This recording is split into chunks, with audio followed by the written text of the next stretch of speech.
매일 아침 4,500원짜리 아메리카노 한 잔을 참아가며 돈을 아끼고 있는데 하룻밤 새 수억 원씩 오르는 서울 아파트 값을 보며 절망하고 계신가요? 열심히 일만 했을 뿐인데 어느새 벼락거지가 되어버린 것 같은 기분이 드실 겁니다. 저는 지금까지 350권이 넘는 자기계발서를 읽고 들었습니다. 처음 책을 읽기 시작한 이유는 오직 돈 때문이었습니다.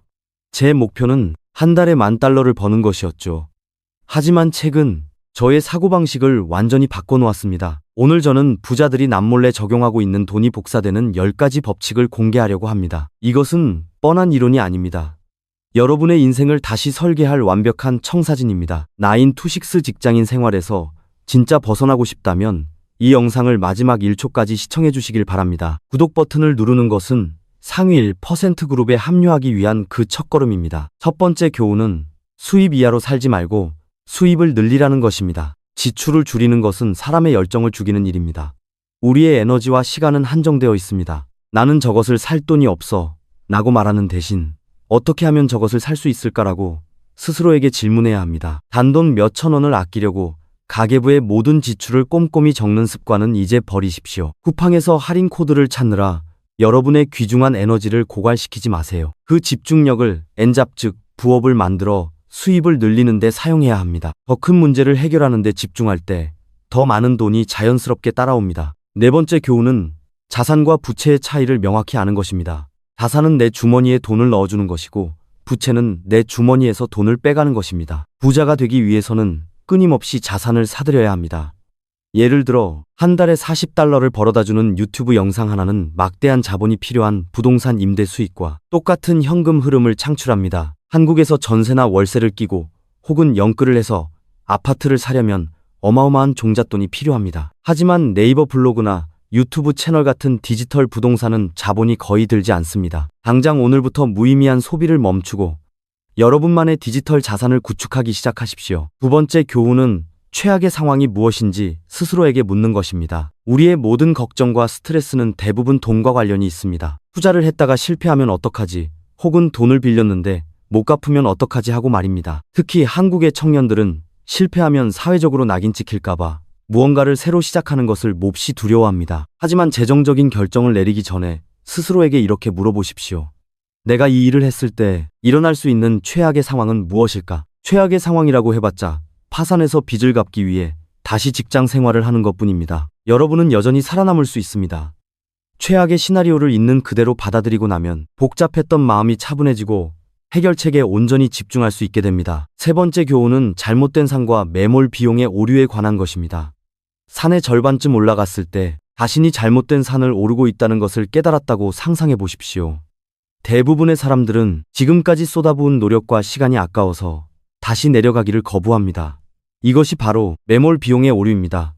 한국 사회에서 우리는 이런 모습을 아주 흔하게 봅니다. 자신과 맞지 않는다는 것을 알면서도 3년에서 5년씩 공무원 시험에 매달리는 공시생들이나 대기업에 다니며 매일 우울증에 시달리면서도 퇴사하지 못하는 직장인들이 그렇습니다. 대학에서 4년 동안 그 전공을 뼈 빠지게 공부했더라도 그것이 잘못된 길이라는 것을 깨달았다면 과감하게 쓰레기통에 버릴 수 있는 용기가 필요합니다. 과거에 지불한 비용이나 시간은 여러분의 미래 성공과 아무런 관련이 없습니다. 저 역시 1년 반 동안 땀 흘려 준비하던 논문을 과감히 포기하고 처음부터 다시 시작했기 때문에 지금의 성공적인 유튜브 채널을 만들 수 있었습니다. 다섯 번째 교훈은 의지력에 의존하지 말고 무조건 자동화하라는 것입니다. 인간은 항상 무언가를 잊어버리거나 게으름을 피우기 마련입니다.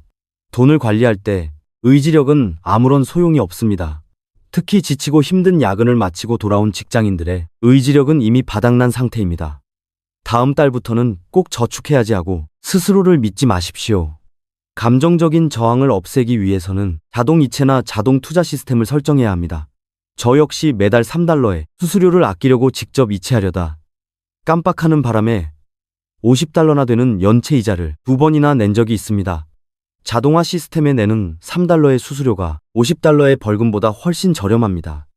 미래의 자신을 보호하기 위해 모든 금융 시스템을 지금 당장 자동화하십시오. 아홉 번째 교훈은 돈은 곧 여러분의 생명 에너지라는 사실입니다. 우리는 돈을 벌기 위해 시간과 체력, 즉 생명 에너지를 팔고 있습니다. 단순히 월급을 한 달 근로 시간인 160시간으로 나누어 시급을 계산해서는 안 됩니다. 매일 아침 숨막히는 지옥철에서 버리는 시간, 강남의 비싼 밥값, 그리고 스트레스로 인한 병원비까지 모두 빼야 진짜 내 시급이 나옵니다. 150만 원짜리 최신형 아이폰을 살 때 그것을 단순한 돈으로 생각하지 마십시오. 그것은 내가 끔찍하게 싫어하는 사무실에 갇혀 한 달 동안 갈아 넣은 나의 생명 에너지입니다. 이렇게 돈을 생명 에너지로 바라보기 시작하면 여러분은 지출에 대해 훨씬 더 명확하고 냉정하게 판단할 수 있게 될 것입니다. 여섯 번째 교훈은 많은 돈을 버는 데는 반드시 대가가 따른다는 것입니다. 누군가 당신에게 UFC 격투기 선수가 되지 않겠냐고 묻는다면 대부분 거절할 것입니다.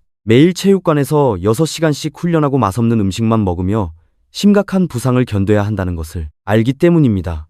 사업도 마찬가지입니다. 안타깝게도 많은 사람들은 격투기 경험이 전혀 없는 뚱뚱한 사람이 그링에 올라가 챔피언을 이길 것이라고 착각합니다. 성공적인 사업가가 되기 위해서는 초기 창업 단계에서 워라밸 즉 일과 삶의 균형이라는 달콤한 거짓말을 철저히 부숴야만 합니다. 친구들과의 만남이나 여가 시간을 포기하는 희생 없이는 불가능합니다.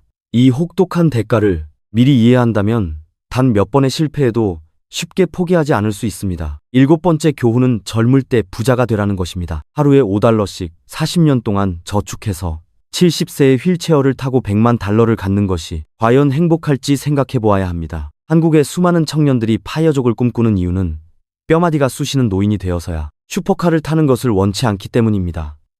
MJ 이드마코가 쓴 부의 추월 차선이라는 책은 젊을 때 은퇴할 수 있는 시스템을 만들라고 강조합니다. 5년에서 10년 동안 사업에 미친 듯이 매달려 부자가 되는 것은 40년 동안 복리 이자를 기다리는 것에 비하면 엄청나게 빠른 속도입니다. 워런 버핏처럼 오래 사는 초능력이 없다면 그저 인내심만 요구하는 느린 길을 벗어나야 합니다. 여러분의 젊음과 에너지가 아직 남아있을 때 과감하게 부의 추월 차선으로 갈아타십시오. 여덟 번째 교훈은 크게 생각하라는 것입니다. 작게 생각하는 사람은 눈앞에 있는 현실만 보지만 크게 생각하는 사람은 미래의 잠재력을 봅니다. $50,000짜리 낡은 집을 보고 $100,000 가치의 집으로 바꿀 수 있다고 믿는 시기입니다. 한국의 많은 사람들이 헬조선이라는 가혹한 현실 앞에서 지레 포기하고 맙니다. 하지만 먼저 큰 사람이 되어 큰 목표를 세우면 그 목표가 내비게이션처럼 여러분을 이끌어줄 것입니다. 한 달에만 $1를 벌겠다는 큰 목표는 혼자서는 불가능하지만 다른 사람의 지식과 기술을 레버리지로 활용하면 오히려 작게 생각할 때보다 성취하기 쉽습니다.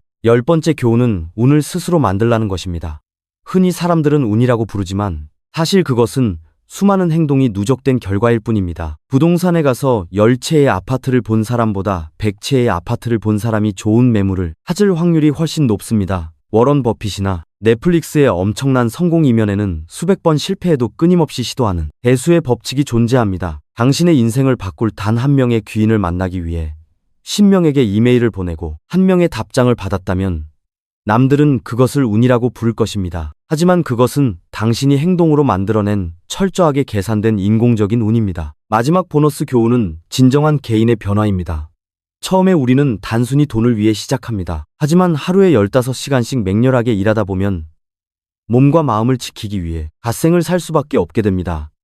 미치지 않기 위해 몸에 나쁜 정크푸드를 끊고 체육관에 가며 매일 밤 명상을 하게 됩니다. 11세에 소년처럼 헐렁한 티셔츠를 입던 사람이 어느새 자신감 넘치는 태도로 훌륭한 정장을 차려입게 됩니다. 마침내 결승선을 통과했을 때 여러분이 얻게 되는 것은 단순히 통장에 찍힌 숫자가 아닙니다. 돈은 그저 부수적인 보상일 뿐이며 여러분은 육체적으로나 정신적으로 완전히 업그레이드된 출중한 인물로 재탄생하게 되는 것입니다. 결국 돈은 이렇게 철저하게 단련되고 업그레이드된 개인에게 주어지는 부수적인 보상일 뿐입니다. 여러분은 계속해서 경제탐만 하며 귀중한 생명 에너지를 낭비하는 쇼폼 영상만 넘겨보고 계실 건가요? 아니면 지금 당장 자리에서 일어나 이 10가지 법칙을 적용하고 스스로의 운을 만들어내실 건가요? 선택은 오직 여러분의 몫입니다.